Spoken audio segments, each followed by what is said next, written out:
नमस्कार। जय जगन्नाथ। ओडिया नववर्षर अनेक अनेक शुभेच्छा और अभिनंदन। Happy Pana Sankranti friends. Welcome to my channel ARJ express.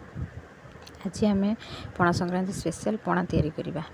ये पणा पैंकि मु क्षीरटा को छेना काटिकी रखीदे से किसी लेंबू रस धीरे टिके पानी मिसई 2 चम्मच दे क्षीर छेना काटिकी रखीदे। ठंडा हो गला छेना को सब छाणिकी एमती ये रखी। आपण मैंने चाहिए भिनेगार पकईकि भी छेना काटी पारे।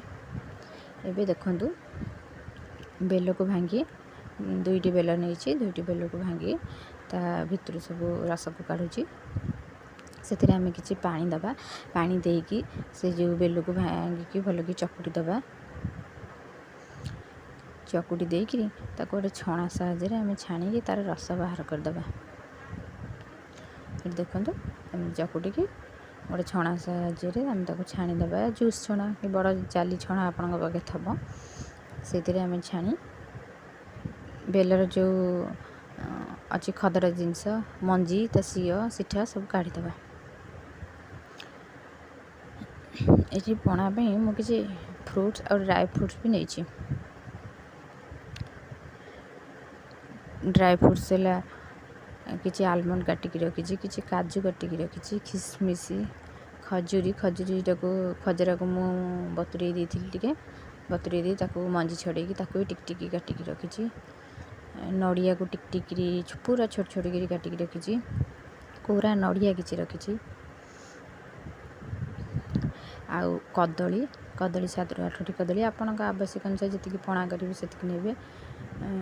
अलैच 2टा गोलमरीच गुंड कर रखी। गुजराती 3 ରୁ 4ଟି लवंग 4-5टा अदा अदा मुझे नहीं आंब अदा और आर अदा 2 प्रकार अदा मुझे नहीं। किसी सेव को काटिकी रखी, किसी अंगूर कोड़ी भी काटिकी रखी। ये देखो फल आउ ड्राई फ्रुट सब काटिकी रखी। ये बेलटा को मुझे छाणिकी रखीदे। ये रखी दही बसा दही अदा या सब छेचिकी रखी। सीझा क्षीर क्षीर को भी सीझेकी रखी। क्षीर सार चीनी एवं आम से दबा कदली कदली पकईकि से बेल धीरे मुझे कदली पकई भल कि चकुटी देवा। आप कदली की अलग चकुटी भी तादेह मिसई पारे। कदलीटा को भल कि चकुटी देवे। क्षीर सार देली ये कदली भल कि चकुटी पणा धीरे मिक्स करदे।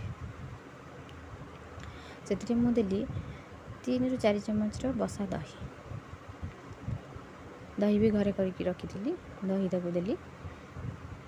एबे आमे ताको सब चकटिवा। पणा हो सारा पर आम ठाकुर पाखे भोग लगे। पणा संक्रांति तो आपण मैंने समस्ते घरे निश्चिंत पणा बनई थे। पणा संक्रांति समस्ते बहुत प्रकार पणा बनवे। किए छेना कदली क्षीर पकई करती, किए बेलर खाली बेलर पणा करती, कि बेल धीरे फ्रुट्स पकई पणा करती। मुझे गोटे मिक्स पणा बनई देखूँ। बेल कदली तादेह क्षीर पकई क्षीर सार नहीं छेना थोड़ी तादेह पकईबी। किसी ड्राई फ्रुट्स दही दही देले टिके भल टेस्ट आसो से दही 4 चम्मच देती। एमतीका पणा बनी आपण मैंने घरे पियंतु। कमेंट सेक्शन में जानतु केमती लगिला। बहुत ही टेस्ट लगे पणा। पणार समुद्र तो गोलमरीच गुंड गुजराती गुंड ये सब पकाती। मुझे किसी लवंग अलैच ऐड कर अदा 2 प्रकार ऐड कर भी छेचिकी पकई बहुत टेस्ट लगे।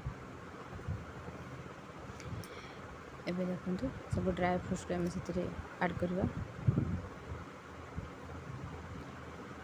तापर से छेना पकईली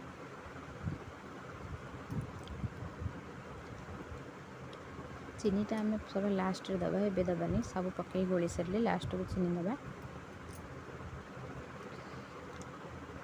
ये जो अदा गोलमरीच गुजराती लवंग जो सब छेचिकी रखी ताको ये पणारे पकईली। छेनाटा को भल कि मिक्स कर देछि।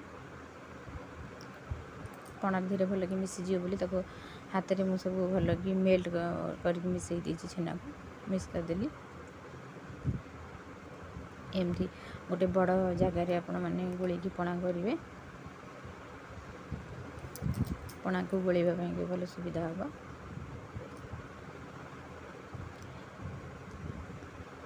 ଏଠି ଆମର ପଣାରେ ସବୁ ଜିନିଷ ତାପରେ ପଡ଼ି ସାରିଲାଣି। ଗୋଲମରିଚ ଗୁଣ୍ଡକୁ ମୁଁ ପକାଇଲି, ଦେଖନ୍ତୁ ଗୋଲମରିଚ ଗୁଣ୍ଡ ପକାଇ ତାକୁ ଭଲକି ଗୋଳେଇ ଦେଲି। ଚିନିଟା ସଭା ଲାଷ୍ଟରେ ଦେବା। ଚିନି ଦେଇ ସାରିଲା ପରେ ପଣା ଯେତିକି ବହଳା ଅଛି ଆଉ ଟିକେ ପାଣି ହେଇଯିବ ଚିନି ପକାଇଲେ। ଆପଣମାନେ ଆପଣମାନଙ୍କ ପସନ୍ଦ ଅନୁସାରେ ସେଥିରେ ପାଣି ଆଡ଼୍ କରିପାରିବେ। ଆଉ ଟିକେ ଯଦି ପାଣି ଆପଣମାନଙ୍କୁ ଦରକାର ପକାଇବେ। ଏଥିରେ ମୁଁ ଅଳ୍ପ ଟିକେ ଲୁଣ ପକାଇଛି ଟେଷ୍ଟ ଆସିବା ପାଇଁକି। ଦେଖନ୍ତୁ ଟିକେ ସ୍ଲାଇଟ୍ ଲୁଣ ପକାଇଲି। ତାପରେ ଏବେ ଦେଖନ୍ତୁ ଚିନି ଆବଶ୍ୟକ ଅନୁସାରେ ଚିନି ପକାଇବେ। ମୁଁ ଏଠି ସେ ଯେଉଁ ଡଙ୍କିରେ ଚିନି ପକାଉଛି 3 ଡଙ୍କି ଚିନି ପକାଇଥିଲି। ଏବେ ଆମର ପଣା ପୁରା ଠାକୁରଙ୍କ ପାଖରେ ଭୋଗ ଲାଗିବା ପାଇଁକି ପ୍ରସ୍ତୁତ ହୋଇସାରିଛି। ଆମେ ପଣାକୁ ଗୋଟେ ଠାକୁରଙ୍କ ଭୋଗ ଜାଗାରେ ବାଢ଼ିକି ଭୋଗ ଲଗାଇବାକୁ ଦେବା। ଦେଖିପାରୁଥିବେ ପଣାଟି କେତେ ସୁନ୍ଦର ଦେଖାଯାଉଛି। ଆପଣମାନେ ଏଥିରେ କିଛି ଚେରି କୋଳି କିମ୍ବା ଡାଳିମ୍ବ ଆଡ଼୍ କରିପାରିବେ, ଆହୁରି ସୁନ୍ଦର ଦେଖାଯିବ। ଯେହେତୁ ମୋ ପାଖେ ଆଭେଲେବୁଲ୍ ନଥିଲା ମୁଁ ଏଥିରେ ଆଡ଼୍ କରିନି। ଦେଖନ୍ତୁ ଆମ ଠାକୁରଙ୍କ ପାଖରେ ଭୋଗ ଲାଗିବା ପାଇଁ ବଢ଼ା ହେଉଛି। ନନା ଆମର ପୂଜା କରିବେ। ଠାକୁରଙ୍କ ଗିନାରେ ସବୁ ଭୋଗ ବଢ଼ା ହେଉଛି। ପଣା ଚଉଡ଼ରେ ବି ଦିଆହେବ। ମା ବୃନ୍ଦାବତୀଙ୍କ ପାଖରେ ଯେଉଁ ପଣା ପାଇଁକି ସରା କିମ୍ବା ଘଡ଼ି ତାଙ୍କ ମୁଣ୍ଡ ଉପରେ ଝୁଲା ଯାଇଥାଏ, ସେଥିରେ ଦିଆହେବ।